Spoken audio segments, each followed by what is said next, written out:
시청자 여러분, 정치의 겉과 속을 분석합니다. 정치분석가 박현우입니다. 이재명이 왜 이혜훈을 기획재정부 장관에 지명했을까요? 이것이 진심일까요? 저는 분명히 아니라고 봅니다. 이건 꼼수이고 장꾀입니다. 이런 장꾀가 통하면 세상 일이 얼마나 편하겠습니까? 그런데 저만 그렇게 생각하는 것이 아닌 것 같습니다. 오히려 좌파에서도 말이 나오고 있습니다. 이혜훈을 기획재정부 장관에 지명한 것은 꼼수를 부리는 것이다. 이렇게 보는 것 같습니다. 그런데 이거야말로 이재명 정권의 대참사라는 얘기도 나오고 있습니다. 이재명은 말이죠, 이혜훈을 하나의 승부수로 던졌다는 겁니다. 왜 던졌을까? 김병기를 구하기 위한 것이라는 거죠. 김병기가 연일 비리가 터져나오고 수사를 받을 수밖에 없는 입장으로 몰리게 되니까요. 그리고 그 누구도 김병기를 옹호해주지 않으니까 한번 보십시오. 아무도 옹호를 안 해줍니다. 정청래도 안 해주고 김어준도 안 해줍니다. 서울시장에 나온다는 박주민은 김병기를 두고 오히려 나라면 다르게 처신하겠다.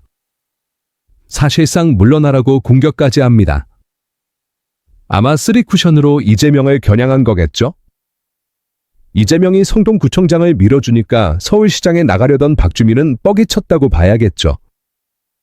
참으로 대의와 원칙이 넘치는 세상이라서 다들 자기 계산부터 챙기는 모양입니다. 그런 상황입니다. 그런데 김병기가 누구냐? 이재명 정권의 사령관 격입니다. 원래 이재명은 박찬대를 당대표로 내세워 친정체제를 구축하고 당과 행정부를 다 장악한 상태에서 군림하려고 했죠. 그런데 정청래가 당을 장악하는 바람에 지금 차질이 생긴 겁니다. 정청래는 지금까지 발톱을 숨기고 있지만 정청래 역시 언제까지나 이재명을 믿고 있지 않을 겁니다. 이재명이 선빵을 날려 정청래를 날릴 수 있기 때문에 정청래 측에서 먼저 선빵을 날릴 수도 있습니다. 자, 그런 상황에서 이재명은 원내대표만은 잡고 있어야 됩니다. 만약 원내대표까지 잃게 되면 당에 대한 장악력을 완전히 상실하게 되고 잘못하면 이재명 역시 탄핵을 당합니다. 탄핵은 아니라 하더라도 사법부가 재판을 제기하는 것을 민주당이 안 막아주면 이재명은 순식간에 나락으로 갑니다. 그렇기 때문에 이재명으로서는 김병기가 그렇게 중요한 겁니다. 그래서 김병기를 살려야 합니다. 김병기를 살리기 위해서는 나서지 않으면 안 됩니다. 그래서 국면 전환을 위해 이혜훈 카드를 꺼내 들었다는 겁니다. 장꾀를 부렸다는 거죠. 하지만 이재명의 뜻대로 흘러가지가 않습니다. 이게 문제입니다. 이혜훈 인사철회 운동이 지금 딴지 일보를 중심으로 난리가 났습니다. 그러니까 저들은 이렇게 말합니다. 통합이라고 하더니 뜯어보니까 그 안에 독이 들어있더라. 지지층이 분노하고 있습니다. 이재명을 향해서도 노골적으로 반기를 들고 있습니다. 이혜훈이 장관이면 국립박물관장인 김건희를 강력 추천한다. 보석 감정부터 문화재 무소까지 해박하니 적임자 아니냐. 사면은 플러스다. 이렇게 하면서 조롱 섞인 배신감을 드러내고 있습니다. 또 어떤 사람은 이렇게 썼습니다. 김병기 구출하려고 적진의 장수를 데려오는 장꾀를 부리다니. 이건 포용이 아니라 굴욕적 거래다. 또 어떤 사람은 윤석열을 감싸던 사람에게 곡간 열쇠를 내주다니.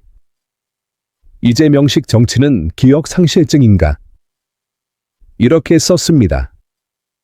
이쯤 되면 통합이 아니라 혼합이고 혼합이 아니라 혼선입니다.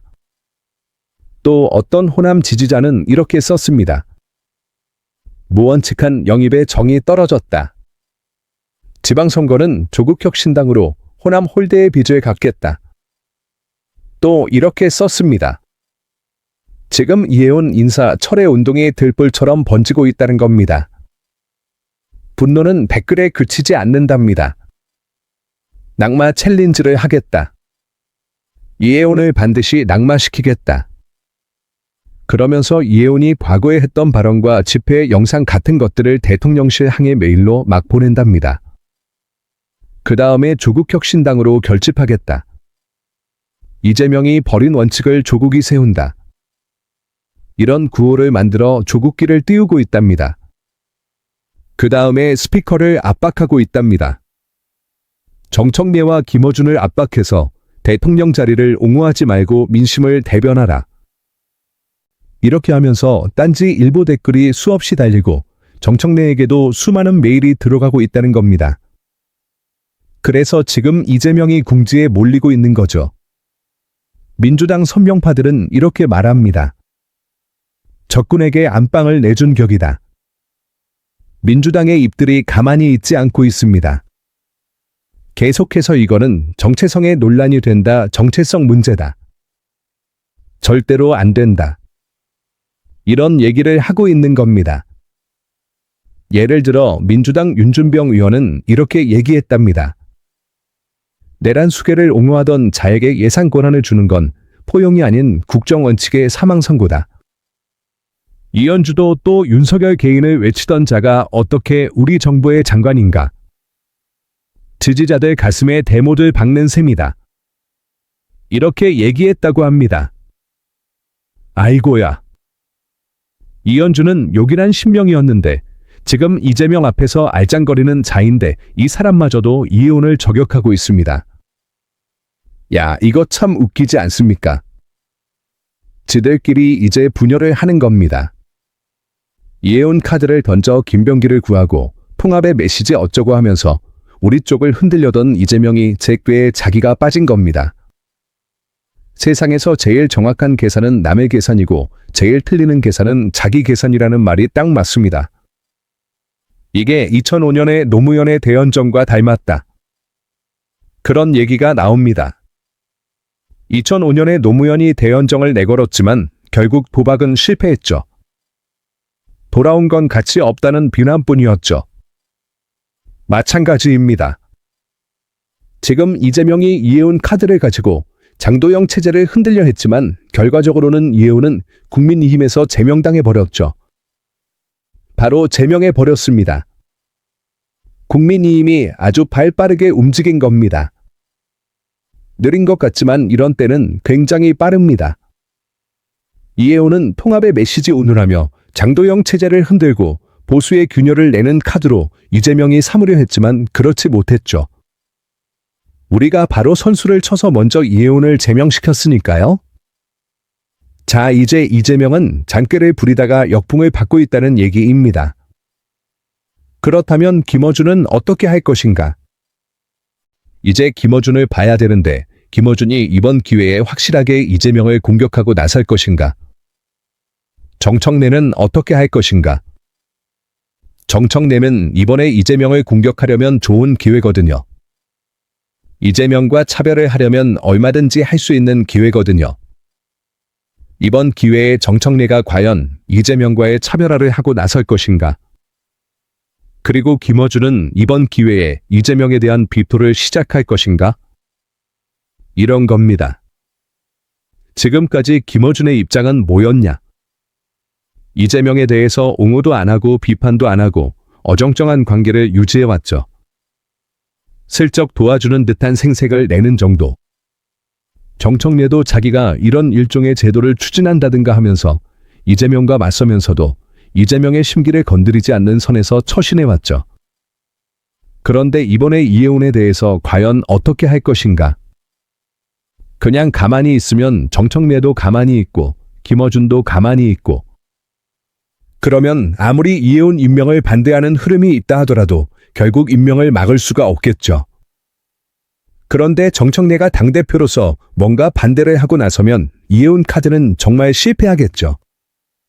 그럼 이혜훈 카드가 실패하면 이재명은 상당한 리더십 타격을 입게 되는 거죠.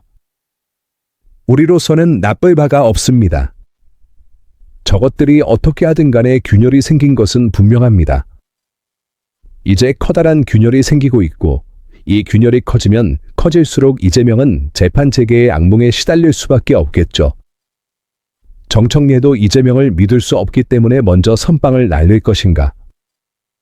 선빵을 날린다면 그 기회가 언제인가를 보고 있을 텐데 이번이 그 기회일 수도 있습니다. 김어준이 이번 기회에 이재명의 인사를 핑계로 해서 이재명에 대한 공격을 시작할까요? 어쨌든 이재명은 장꾀를 부리다가 대역풍을 맞게 됐습니다. 지금 여권의 균열이 시작됐습니다. 여러분들 이 사안을 어떻게 생각하십니까? 여러분들의 견해를 댓글로 많이 남겨주시기 바랍니다. 여러분들 이 사안을 어떻게 생각하십니까? 여러분들의 견해를 댓글로 많이 남겨주시기 바랍니다. 감사합니다.